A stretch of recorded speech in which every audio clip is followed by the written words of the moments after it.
On March 31, 1521, the first Mass was held in the Philippines. Father Pedro de Valderrama, the chaplain of Spanish explorer Ferdinand Magellan, presided over the service on the beaches of what is now Limasawa Island.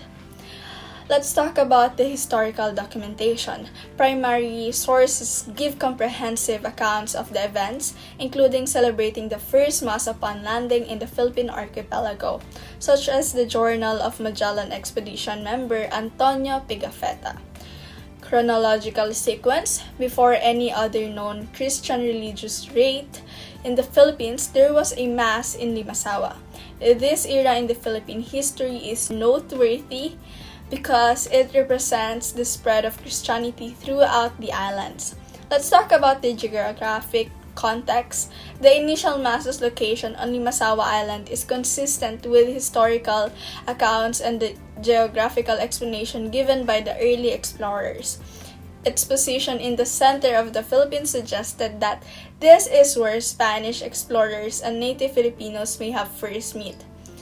When it comes to cultural impact, Christianity had a significant impact on the Philippine civilization, reshaping its religious, cultural, and social political environment for many centuries.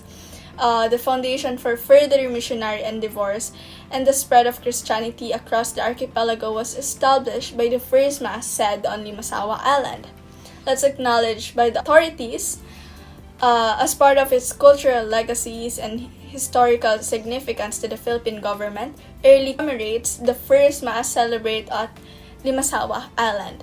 To sum up, the evidence point on the first Mass celebration or celebrated in the Philippines on Limasawa Island is in 1521 considered a significant event in the country's history and the spread of Christianity throughout the archipelago.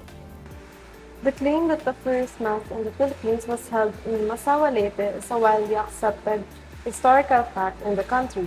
This argumentative statement will present the case of Limasawa being the first site of the first Mass in the Philippines. The primary source for the claim that the first Mass in the Philippines was held in Limasawa Leyte is the account of the expedition of Miguel Lopez de Legazpi and Andres de Urdaneta in 1565. This account, which is found in the Boxer Codex, describes how Father Urdaneta celebrated Mass on March 31, 1565 at Limasawa at the invitation of Raja Colombo and Raja Siawi, who had been baptized earlier by Spanish friars. The Legazpi-Urdaneta relation is a highly authoritative source as it is a first-hand account of one of the most significant events in the Philippines history. Archaeological evidence also supports the claim that the Limasawa was at the site of the first Mass in the Philippines. Excavation conducted by the National Museum at the Philippines in 1993 uncovered artifacts from the Spanish colonial period, including pottery and religious medallions, which suggest that Limasawa was a site of early Christian activity. That means these findings can back up the written account of Legazpi and Urdaneta. Also, the linguistic evidences also support the claim that the Limasawa was at the site of the first Mass of the Philippines. From the town's name derived from Limasaw, which means seven, and Cebuano, which refers to 7 hills that surround it. This name suggests that Limasawa has been an important location for centuries and has a long history associated with Christianity. Additionally, Cebuano is a language that has been heavily influenced by Spanish, indicating that Christians were active in this region for an extended period. Limasawa plays a significant role in the Philippines history as it is where Ferdinand Magellan planted a cross to mark his arrival in 1521, and where he proclaimed Christianity to be present in the country. The celebration of Mass by Urdaneta in 1565 further solidified its significance as it has marked the beginning of Christianization efforts across the archipelago. This role has been recognized by various commemorations throughout the history. And In conclusion, based on the historical accounts, archaeological evidences, linguistic evidence, and the significant role of Limasawa in the Philippines history, there is an ample evidence to support that Limasawa, being recognized as the first mass of the Philippines, is valid. It has enough evidences that proves that Limasawa in Leyte is the site where the first mass in the Philippines was held. This topic focuses on the historical event of the first Catholic Mass in the Philippines. That the first Mass actually took place in Butuan City, Masao, rather than in Limasawa, Southern Leyte. Primary source included a log kept by Francisco Albo and an account by Antonio Pigafetta in Primo Biagio in Tomo al Mondo, detailing the first voyage around the world.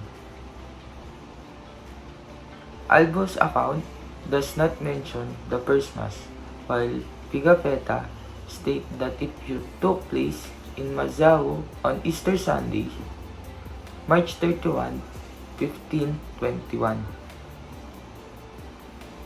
Pigafetta is considered a reliable source as his work became widely respected and influential among the Western scholars studying the New World. Historians studying pre-colonial Philippines frequently reference Pigafetta Chronicle.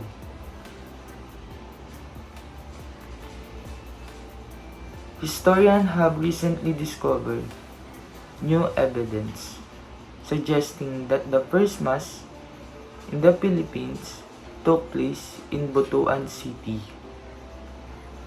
The Mass was said to have ended in Mazua, now known as Masao. The president of the Butuan City Heritage Society, Greg Hontiveros, expressed confidence in the validity of the new information. One key piece of evidence is the Yale Codex, which is considered more significant than Ambrosiana Codex by scholar of Magellan's expedition.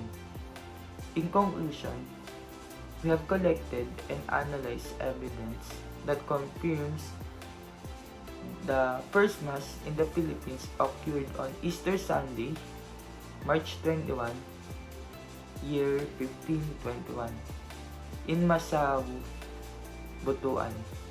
This conclusion is supported by archaeological findings in Butuan, which provide tangible proof, unlike the lack of evidence found in Limasawa Island, Southern Leyte.